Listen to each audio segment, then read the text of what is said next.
Hello, everybody. I hope you're doing massively well. Listen, it's a big game tomorrow. It's West Ham versus Manchester City. We travel to the Etihad Stadium. This is your opposition analysis. So we're going to cover Manchester City's team formation, them in possession, them in the final third, and them in their defensive shape, as well as some of the key players that West Ham will be coming up against. So before we get into things, make sure you smash a like on the video. And if you are new to the West Ham way, please subscribe. There's loads more stuff coming along. So let's start with Manchester City. Let's start with their formation. Likely formation for tomorrow, 4-3-3, as you can see there. You've got the pivot in either Fernandinho or Rodri, inverted wingers either in the likes of Raheem Sterling, Mahrez, or possibly even Phil Foden. But crucially, and more importantly, the two number 8s in Gundogan and Bernardo Silva. So they played midweek.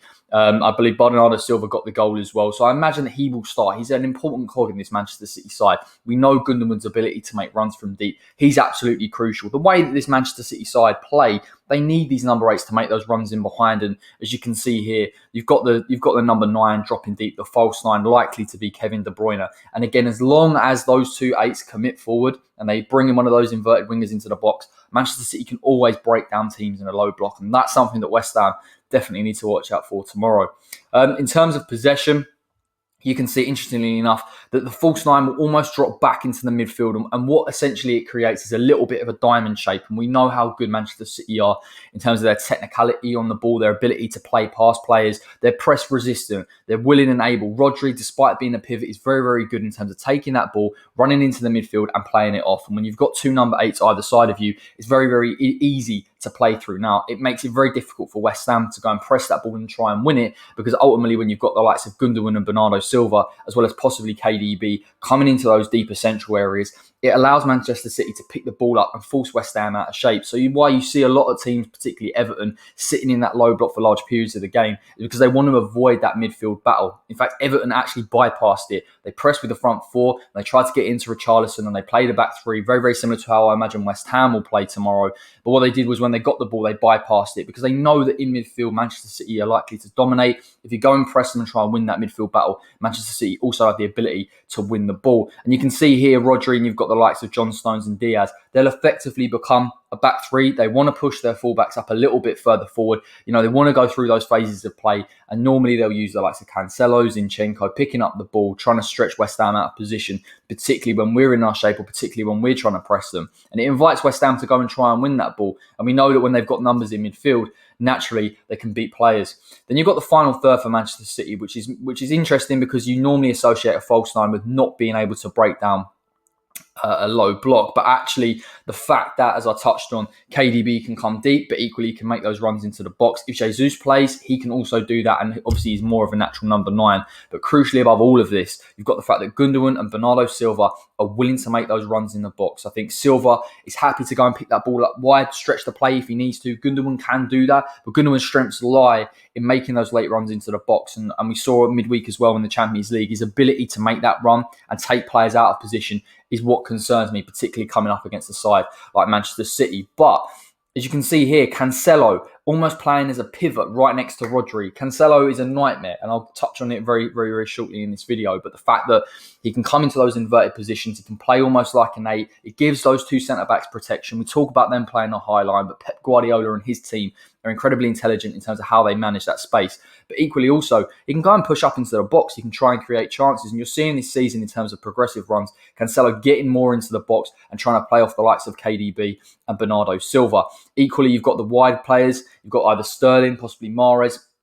Depending on what side of the pitch, they will create overloads. They'll tuck in, get numbers into the box. And that does mean that Manchester City can always commit men forward whilst allowing the likes of Kevin De Bruyne possibly to come a bit deeper. Against Everton, he was able to, at times, to come into a 6 role. But the most important thing to remember about this side is they're incredibly intelligent. Pep's a fantastic coach. We all know this. But the players' understanding of when they go into a position and when players cover for them is incredible. And it does mean that they very rarely get caught out. We talk a lot about transitions in terms of West Ham being incredibly good at them.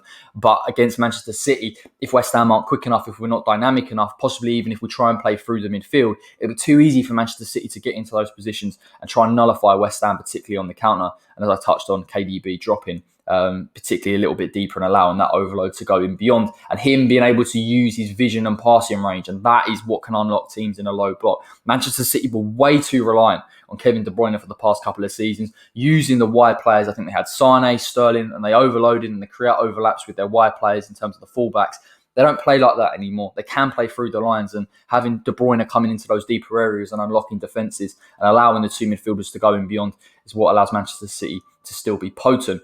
Then you've got the defensive shape, and this was probably the most interesting of all of the analysis that I did. The fact that Rodri sometimes can drop into that low block, into a back three. You can have the left back and the right back keeping their width very, very nicely, as well as Gundogan and Silva being willing, and I think that's the key thing here, willing to come and sit deeper.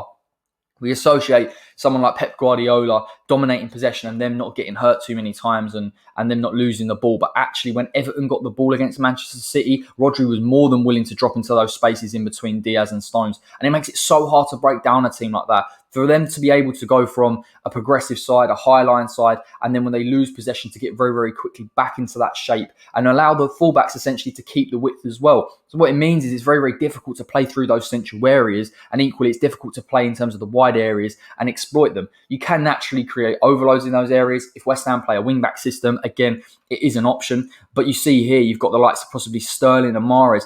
I know Mahrez and Sterling aren't known for their defensive work rate, but the fact that they're willing to tuck in, more so than we saw against Tottenham with the way that they use their wide players, means it's very, very difficult for West Ham to break them down. And then, of course, you've got the caveat that if they can win the ball off you and there are ball recoveries, you've got someone like a Kevin De Bruyne, Gundogan and Silva, all able to transition with the ball. We know Cancelo's ability to carry it, as well as Mahrez and Sterling, so they can commit numbers forward. They don't really need to transition on sides too much, to be honest. They keep a lot of the ball. Teams have to come at them, but know that they will hurt West Ham if we give up the ball in those areas. And we have to be very, very picky in terms of when we pick our moments to go and press Manchester City, because they can be absolutely lethal. And as you can see here as well, you've got the 9 freedom of that transition as well. Kevin De Bruyne will be fantastic at doing that. Let's talk about Manchester City's 2 most influential players. I think everyone knows about Kevin De Bruyne, and I'll touch on him in terms of his characteristics. This guy has impressed me massively this season. I think his versatility, his understanding of the game, his intelligence, passing, vision, he's such a complete player. And I know Guardiola's got a little bit of a penchant for players in that right-back position. We've seen it with Dani Alves previously. But Cancelo, for me, is probably one of their most dangerous players. As I touched on here, the fact that he can adapt to multiple positions across the pitch, the fact that he can instigate a press in the sense that he can force someone like Gundogan or Bernardo Silva to go forward, fill in the gap alongside Rodri, means you can protect your 2 centre-backs. And they will split Diaz and Stones. They're very comfortable in possession. They're very, very unlikely to get caught out. But the fact that Pep Guardiola's put someone like a Cancelo in there to cover those positions means they have protection. But equally, the fact that when they go and they're in that final third, that Cancelo can go and join in the attack, begin to create as well. That's something that Manchester City are using to their advantage, creating overloads. I think we saw Pep Guardiola in the recent press conference talking about why has this team changed fundamentally, and he talked on angles and working on that passing range and working on players in, and that's what Cancelo offers. The fact that he's given the freedom and he's got the understanding and the intelligence to get back into that right back role, but give Manchester City constant angles in midfield and in the final third is what makes a difference and what allows them to break teams down even without a number 9. As you can see here, I spoke about his athleticism. He's a very, very quick player, and I think he would have been great, and he was actually very good against West Ham in that more conventional right-back role. But the fact that he can play left-back, right-back, pivot, number 8, almost feels like a number 10 at times. You know, he really, really is a superb player. How do West Ham stop him? Again, I don't think there's a one-size-fits-all to any of these Manchester City players because of the amount of freedom that they have to play in areas of the pitch and cover one another and their intelligence that they have. But again, resoluteness and a low block that we're not getting pulled out of positions too much, and more intelligent in terms of when we go and press Manchester City and how we go and press them in that final third of theirs, if we can get hold of the ball, will be the difference. And then, of course, naturally, we'll go to this man, and it is Kevin De Bruyne. And him coming back into this side, again, gives them an element in terms of the world-class talent that he has, the passing range, the vision. You saw against Arsenal, even though Manchester City have done well against sides when they've not had a natural number 9, and they've been able to attack them a little bit more freely, and Gundogan's been a massive part of those goals.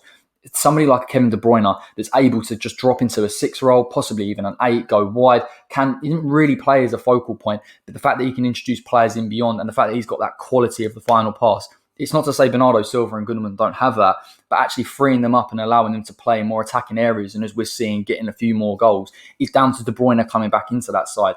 And naturally, he's got someone like Cancelo next to him. So again, their ball retention is a lot better. We talk about him individually in terms of set pieces and shot from distance. That's where the fundamental question comes into this game. How do West Ham deal with it? What do you do? Do you press? Do you sit off? Like I say, about picking moments, possibly just sitting in that low block with 2 defensive midfielders and maybe getting possibly the forward three to sit a little bit deeper and try and create turnovers. That's how you would do it. Equally, you worry that at some point in this game, if West Ham do commit men forward or Declan Rice goes to win that ball, and Manchester City have got numbers in those kind of central areas, that if you give Kevin De Bruyne too much space on the edge of the box, he's going to test Fabianski. And that, unfortunately, is where Manchester City's strengths lie. But that is your opposition analysis for the Manchester City game. Thank you so much for joining me. If you have enjoyed this video, make sure you leave a comment in terms of who you think Manchester City's threats are and your opinion generally on Manchester City this season. I will be back tomorrow with a watch-along. It will be from 12 o'clock, I believe. Lineups, build-ups, live match commentary with all the usual suspects. So join us then, please. Set your reminders. Everything is going to be a big game. It's going to be a tough one, but I just hope West Ham can pull off a shot. So until then, take care.